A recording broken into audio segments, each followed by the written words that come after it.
Welcome to the Adam Rothstein Hockey Podcast. This is your podcast for all things hockey. On this podcast, we talk about past history to the modern day and what you can do to grow the sport.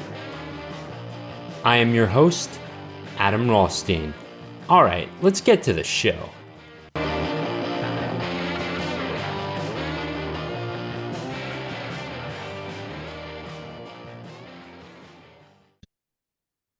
And welcome back to the Adam Rothstein Hockey Podcast. This is episode number 60, and I have a special one for you. With me today is Mr. Todd Miska. How are you doing? Doing wonderful. Yourself? Great. So definitely, you have painted goalie masks and you have done a lot in this area, but I have to ask, can you tell me about your background? Well, my background, I really wasn't a hockey player, on an everyday, every year playing on a team. I was more of the kind of the rink rat, would get out when we could. And I was more into, racing dirt bikes and doing all that kind of stuff. But we would get to the rink when we could and have a good time. But I didn't play league hockey or anything. I was more of an artist, and I got into more kind of creative stuff. And kind of as I grew up, I started working at a sports shop, and that's where I got kind of introduced to more all the equipment and selling this stuff. So it was quite the experience. But as you get older and out of high school and stuff, where I did a lot of airbrush work and got into lettering, vehicles and pinstriping and all that, so yeah, just had the a little bit more of an art background. That's amazing. So from all that experience, what made you want to design goalie masks? Well, when I was a teenager, I worked at a sports shop when I was about 18 years old, and getting when I was there, I was kind of in charge of the bike shop because I raced BMX bikes and did all the freestyle stuff, but I also sold hockey equipment, goalie pads, all that stuff. But what happened, where this all started, is when the full face goalie mask came into available to the kids.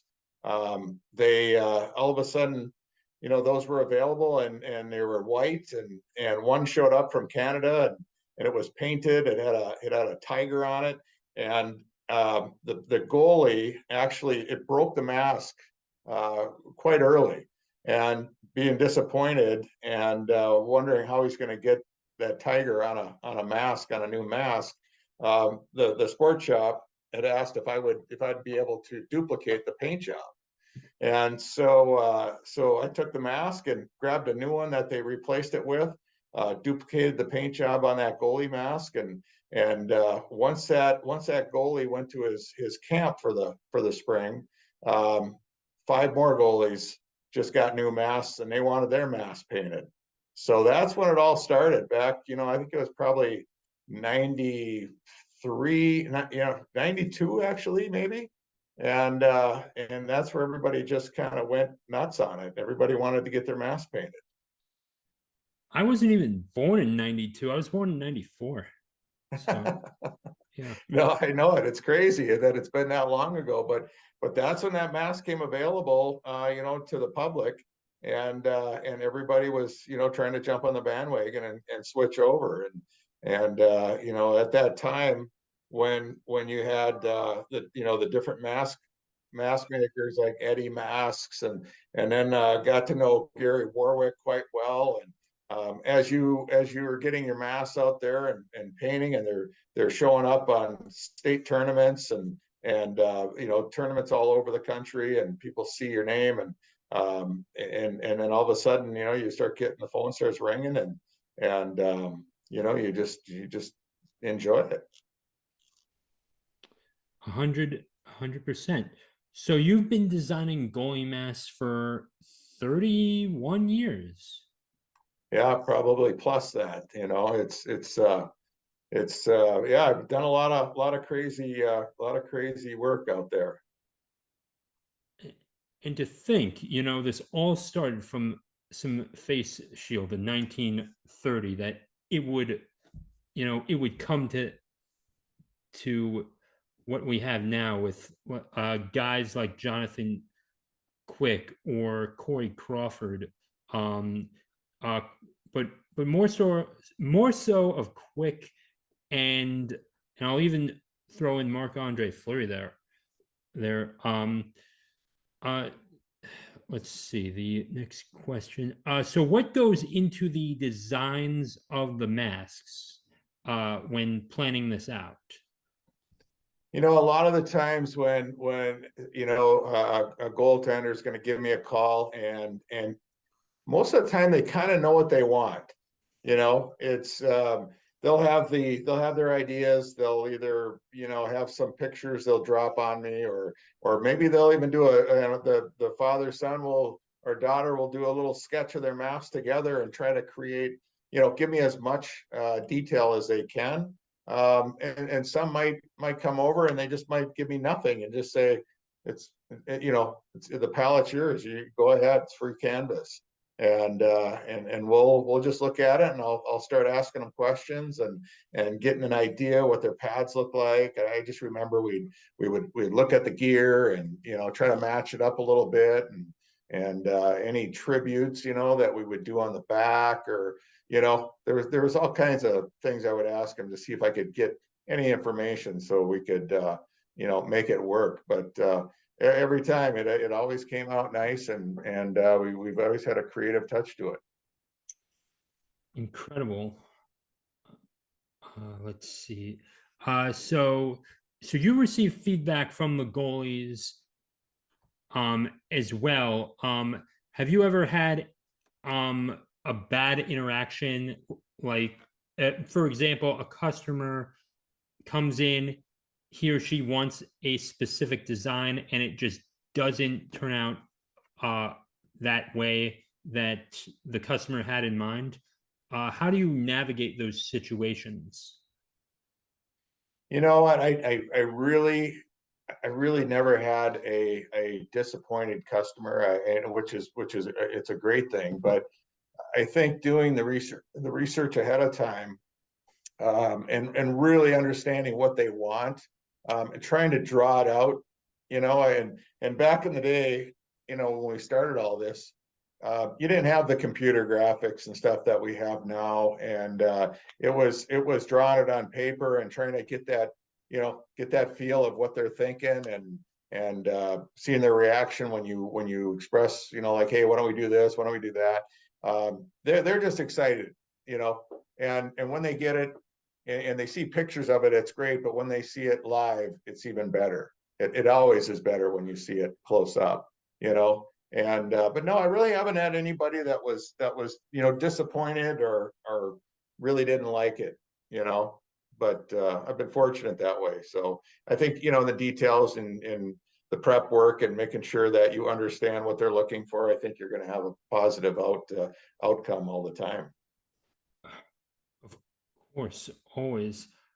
Uh, so do you have a favorite design? Like, has there been one design that that's like your ace, that your number one design that you've ever had? Do you have a favorite? God, I can't really say a favorite. I think the most fun masks are the ones we're doing for my son, because we kind of work together on it.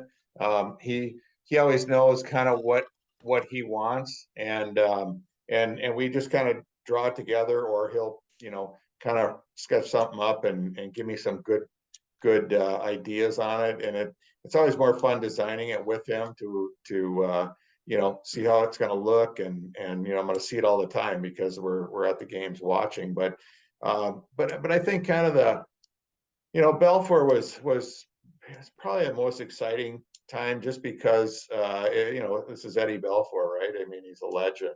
And a lot of times I just kind of, you got to pinch yourself a little bit. Like, you're sitting there on a winter night and it's snowing out and I got the tunes going and I'm sitting there wigging out painting Eddie Belfour's mask, so it's kind of a cool thing. So I think Eddie's is kind of the most fun because how far it went all the way to the Stanley Cup championship and winning a cup. And I think the fun part about that too is the whole journey with that mask and going from Greg Harrison, who is an unbelievable artist, and then meeting up, and doing Eddie's mask after Greg, and kind of putting my own touch to it, and creating a different eagle, and then just seeing how far it went, was exciting. So, yeah, I think, I'd say Eddie's was kind of one of the most memorable ones, I would say. I was gonna ask about Ed Belfour um did you have to redesign his mask when he went to Dallas when the North Stars became the Stars and then just went to Dallas? Did you get to redesign his mask or anything? Eddie's mask. Oh, we once I flew out to Dallas and met with Eddie, stayed with him for a couple of days, and we created the icon, the eagle icon that you see, that still is today. We finalized that logo. It turned into a logo. It was a sticker that Christian Brothers put on their sticks. I don't know if you remember, Eddie's logo has the word eagle inside it. I don't know if you've ever seen that. Yeah, I might pull up an image of that. If Yeah, because that was the whole thing when I was designing it, and when I was out at his home in Dallas, and we were looking at the logo, and in the feathers, the way I had it created, it almost said the word eagle. It was ironic, and we kind of pointed it out and said, "Hey, can we make that actually spell eagle?" And so the change in the feathers, I made it say eagle on both sides. So it was kind of a neat talking point for the announcers when they would zoom in on his mask, where they could see the word eagle in the design. So that just totally happened by accident, and you never looked back on it. exactly. So it's kind of cool, to see the posters and the sticks that have the eagle on it, and know that you were a part of that. It was pretty cool. Okay, I have the image here on NHL.com, and I just might share my screen real quickly. Yeah, let me get that up real quickly. And just sharing the sound and selecting on the okay, so that is Mr. Belfour right there. And I have to admit, you did one heck of a job here, and and it also plays with the pads too, the Vaughn as well, and you can even see a little eagle there on his That's stick. the icon. Yep, that's the logo. Yeah, Yep, yep. yeah, and then uh, yeah, definitely one of the best designs of the '90s, and I'll stop sharing right now. And with all of that, it definitely gives a personal touch to the game itself.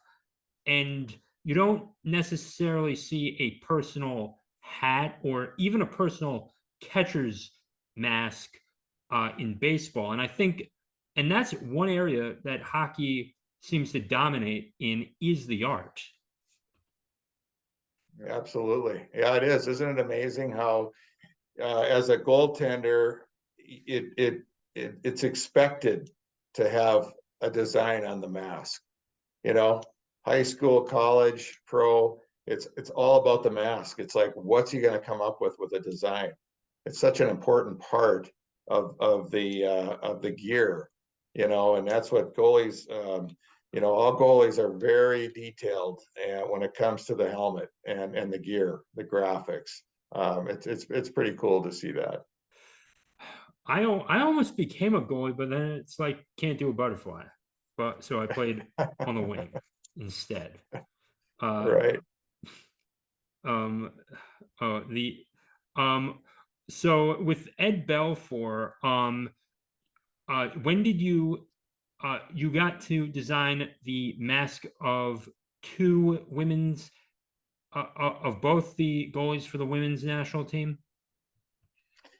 I did the one goalie mask for the women's U.S. national team, for the Olympic team, and that was Maddie Rooney. Maddie Rooney. Uh, Yeah, yeah, and and it's been 25 years since they won their Olympic gold medal, and uh, and after that, the USA just did not win any more gold medals. They came close in 2010 though,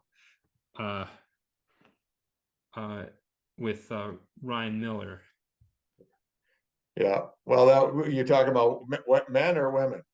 Uh, um, with I think overall with the USA, 1998 was the last time USA won anything in the in gold medals with ice hockey. Right, right. Isn't that crazy? Yeah, that was a great game to watch, Maddie. Just win that gold medal. It was an incredible game, and exciting to be able to have a mask. Win a gold medal, a Stanley Cup, an NCAA championship, and it's pretty cool. I mean, is that the triple crown of design work? You know what? I think so. I think that it's the first time I heard that, but yeah, that's probably it.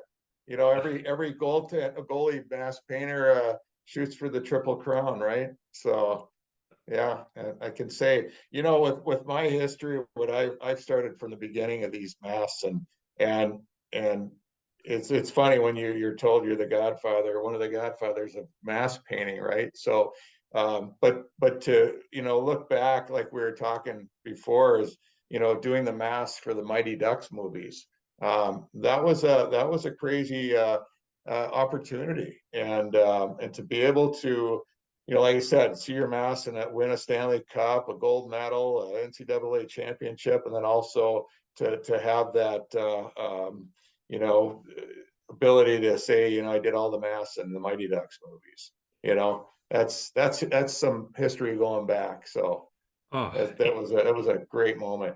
and so you did both. Who I know the characters' names, both Goldberg and Julie the Cat Gaffney. I cannot remember those actors' names to save my life. I know Keenan Thompson, Yeah. and that's crazy. He wasn't even in the first one. But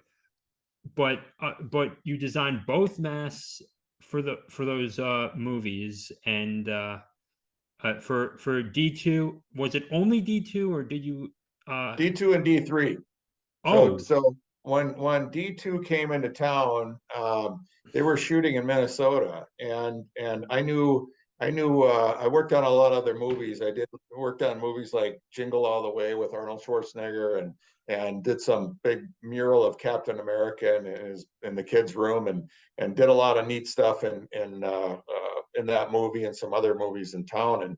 And when the Ducks came in, right away they asked me to jump on and if I could paint the ice. We painted the ice arena floor. We painted a bunch of signs and a lot of neat stuff. And I said, well, what about the goalie mask? And they said, oh no, we got the goalie mask from the first movie.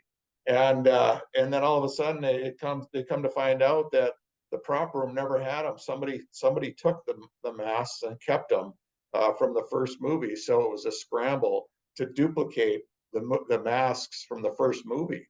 So I had to watch the movie, take pictures, duplicate the masks, exactly the way they were in the first movie. So doing that was pretty cool, right? So just duplicating them, being a part of doing a bunch of stuff in the movie, and then when D3 came out, I got the call again, and that's where they had the big Eden Hall Warriors logo that they wanted on the ice. They wanted all this Eden Hall, all these banners and stuff, and then I said, what about the goalie masks? And they're like, yeah, we need you to do the goalie masks. Can you? I don't think they even had an idea that they were going to do uh, other masks for the other teams. I didn't even think about it until I asked about it, and they said, well, could you design up? Could you throw some designs together? So the teams are the Eden Hall Warriors and the Blake Bears, and I can't even remember what. I think those were the two teams they had, and then the Ducks mask. So I designed some like an Indian head mask for the Eden Hall Warriors, and then a bear head for the Blake Bears. So I threw the designs together, met with the director, and showed them the artwork, and they loved it. So that's how it came out. So that was an exciting movie. That was a fun time. Funny enough, oddly enough, I'll tell you this. I actually played high school hockey against a high school by the name of Blake, but they were terrible. Um, Right. so so it kind of so I was like, yeah, that's it's just pretty ironic. Um, Yeah. so yeah, so when it came to the movies, did you actually get to meet Keenan Thompson or whoever the actor was for Goldberg or the actress for Julie? Yeah, they were matter of fact, I was in in the locker room where we had all the gear, and the local news people came out and they did an interview um, out there, and so when I was getting interviewed in there, we walked over and we got to meet the kids. We're all in their locker room. Where they were filming at the time, right? So I was there while they were filming, and I was able to walk into the locker room, say hi to all the kids at the time, and yeah, they were a good group of kids. So yeah, it was pretty neat. Oh, that and and yeah. Oh, did you also design the masks for the other countries as well in the film with like Germany or not Finland, Iceland as well? Did you also No, no, you know what? I don't. Gosh, I don't think so. I can't even remember. There was no, I don't think so. I think that was just some generic. There was some generic mass there. I don't think there was much of paintwork done on there. I don't really remember that. I oh, just remember when we were doing the masks. It was all about the Blake Bears and the local teams there. So yeah, didn't deal with any of the European masks. okay. Um okay, I guess okay. The so when it came to the uh certain evolution of masks, I remember Dominic Hasek's really really well because it stood out like a sore thumb. It was not like the traditional mask that we have today, and it was sort of kind of like what you'd see in Pee-wee almost. It was almost like that, like a missing link of the goalie mask um as as well. So it did evolve from the that sort of cage style to more of a shin guard or a neck guard almost. Uh so I do want to get into the evolution of the mask as well. It's ironic how these full face masks come about and everybody's going that direction, but you still had the old school full cage, because what I think is what I've heard from players is that you just breathe better, you see better, you've got more, you don't have to tip your head down as much to see through that front front of the mask. It's all open up, right? So you got your just your chin cup in there, so it's just more air in there, and you got just more visibility is what I think they felt that they had, when working with that kind of cage. But you're opening yourself up for your neck, exposure. So there you got to wear your drop guard, and you got to have a neck protector, and got to wear a little bit more below that versus the now traditional goalie mask, right? With covering your neck a lot better with that lower chin. Yeah, and you don't have to put on that clear plastic, hard plastic. Right, the dangler. I could not, like, I don't think I would have been able to do that had I taken up goalie school. Right. Uh, No, uh, it is. It would be way too hard, because it'd be dangling there, and it could pinch and get caught, and yeah, it's I don't know how some people would be able to play with that, but yeah, the full face mask is a nice mask. Now you're still doing this today, and and you're making a full-time income from it. No, I've backed off. I'm more kind of retiring, now, and kind of getting away from it a little bit, just because um, I did it for so many years, So that's yeah, almost 30 years of painting masks, and it's just crazy to think you've been doing it for that long, but it was constant, just 70 masks a year, and it was just all out, because of the season.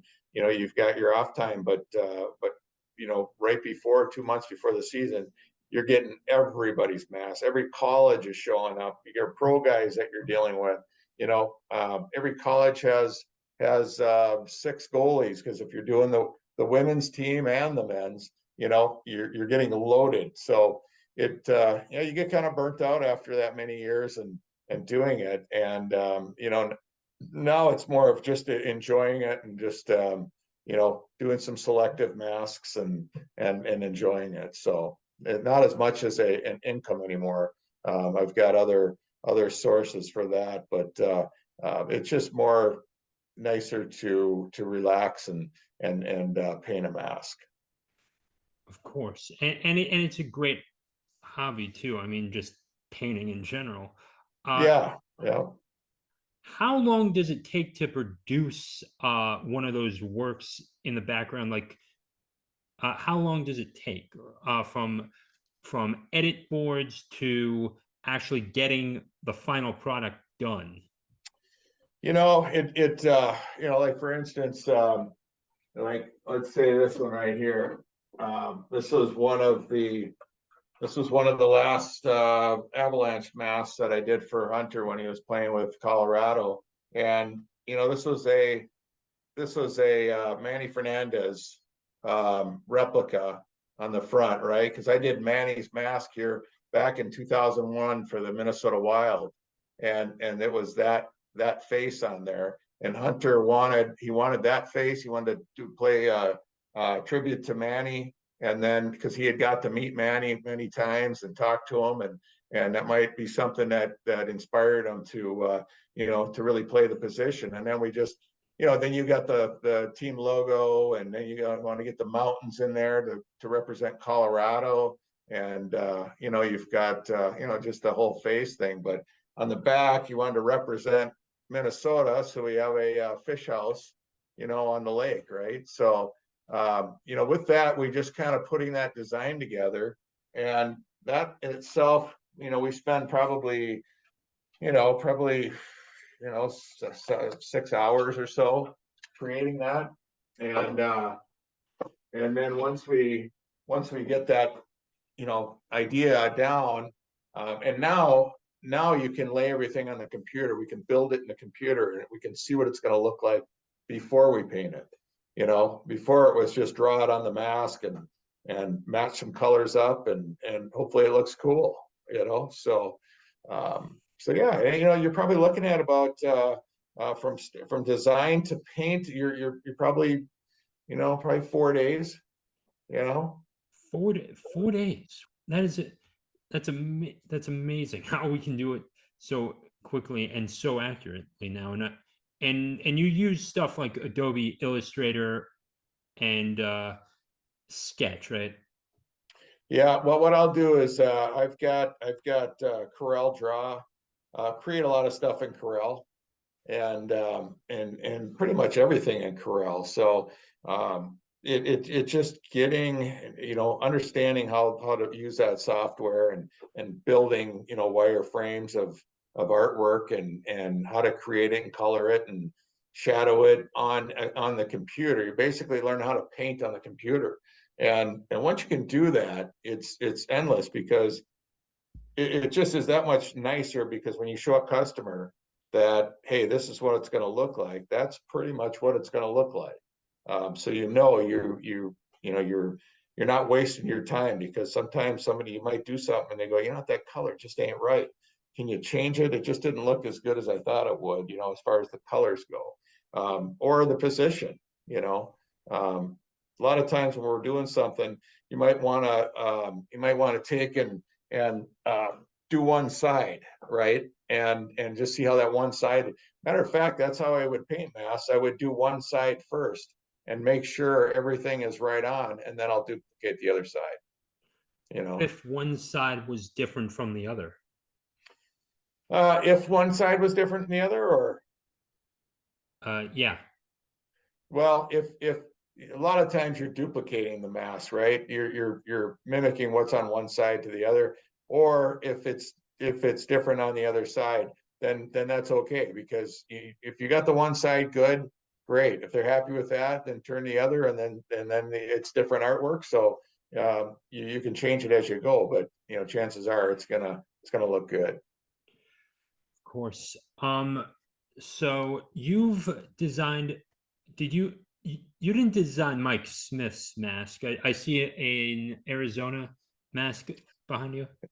No, those Arizona. My son Hunter played for the Coyotes for I think two or 3 years. He played there. So Oh, yeah, oh, those are and, those are. and he missed, and he did not play in the 20. He was not a part of the team in the 2022 Stanley Cup run.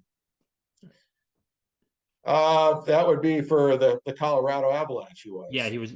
he was not there for that Stanley Cup run for the Colorado Avalanche. Just curious.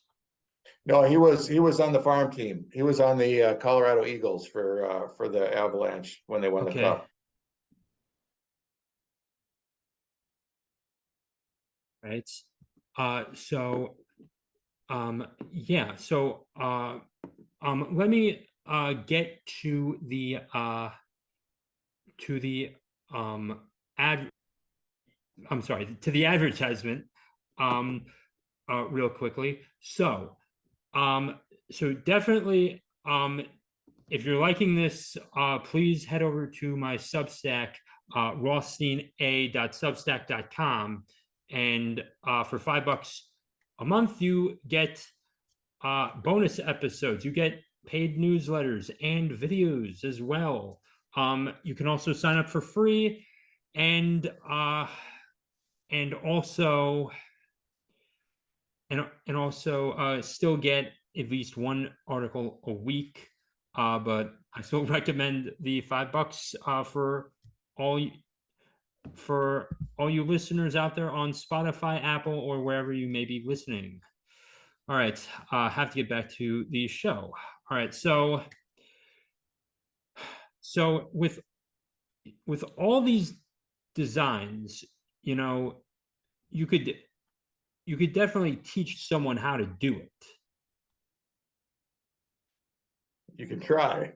You, you can try to teach somebody how to do it, but it just, you got to have the passion to want to do it.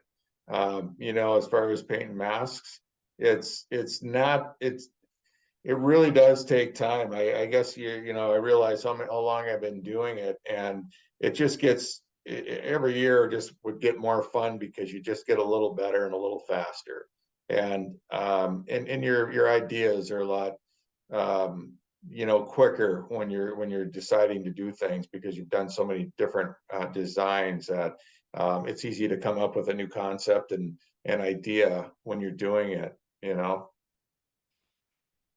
Of course, of course.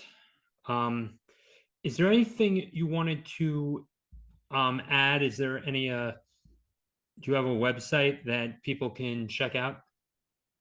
You know what? I've not, it used to be miskadesigns.com, but it's, you really, a lot of people just Google you now here, and they just find you, because my work's been out there for so many years.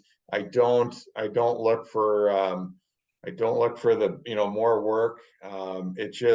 It's more of a hobby now for me. And I maybe if I retire or something here, then I want to be full back at it again. But no, I just enjoy just kind of, having fun with it. My other side of the business, we do, a lot of graphics, digital print, wrapping trailers, and doing a lot of fun projects, and it's enjoyable. So, but no, it's yeah, like I said, I'm not looking for, a bunch of work, but it's always fun to have special projects that come across, every once in a while. So, I 100%. I mean, I've definitely had my share of special projects as well. I mean, I've produced a few audiobooks, and that was very good. I'm going to be producing a hockey audiobook, and yes, to anyone who wants to get on the email list can definitely get a free sample when that comes out.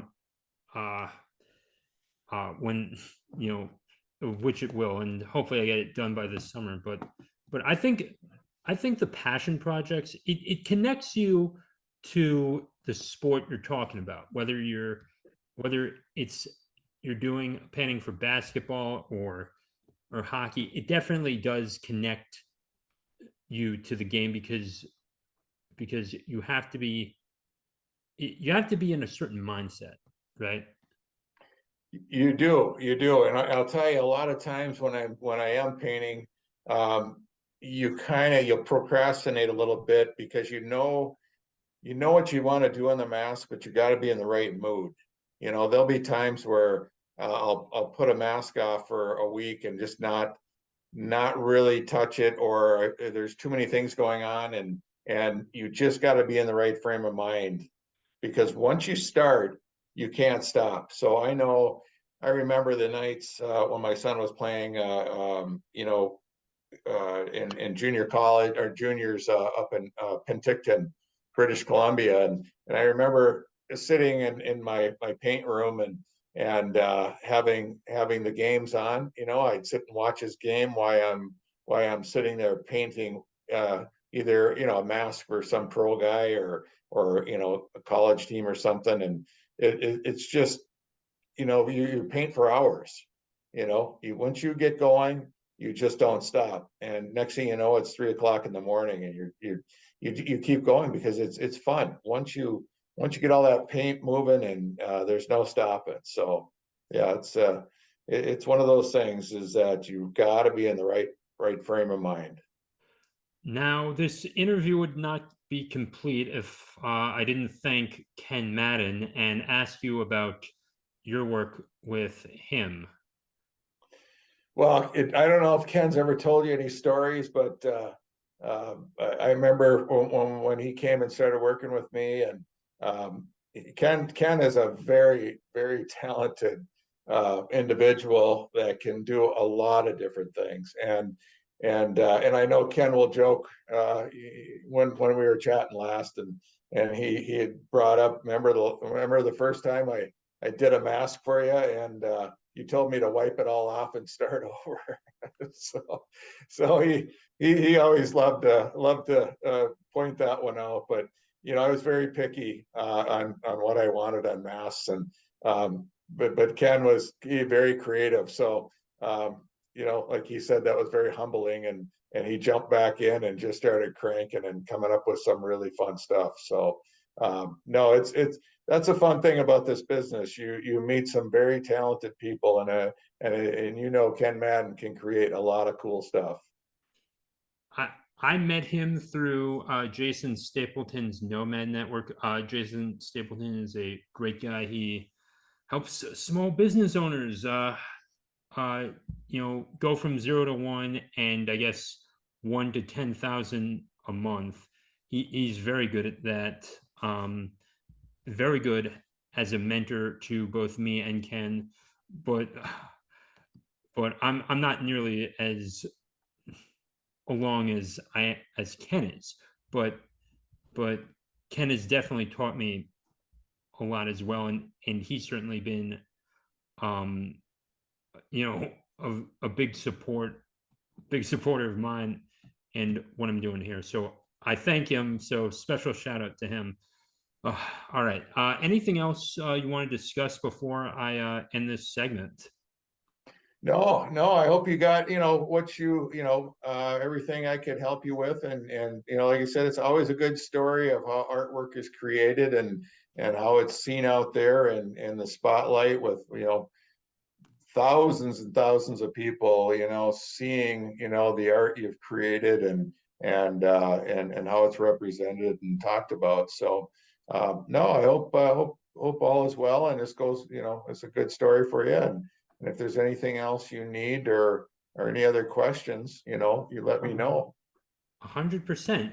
Okay. All right, everyone. So if you haven't already, please head over to Apple Podcasts, 5 stars if you think this show is worth it. Also, please write a little review. That also helps. 5 stars on Spotify is also a big help. Hit that follow button, subscribe, and if you're on YouTube, subscribe to the channel and hit that like button, comment, share, all that jazz. And with that being said, I will see you all in the next episode. Take care.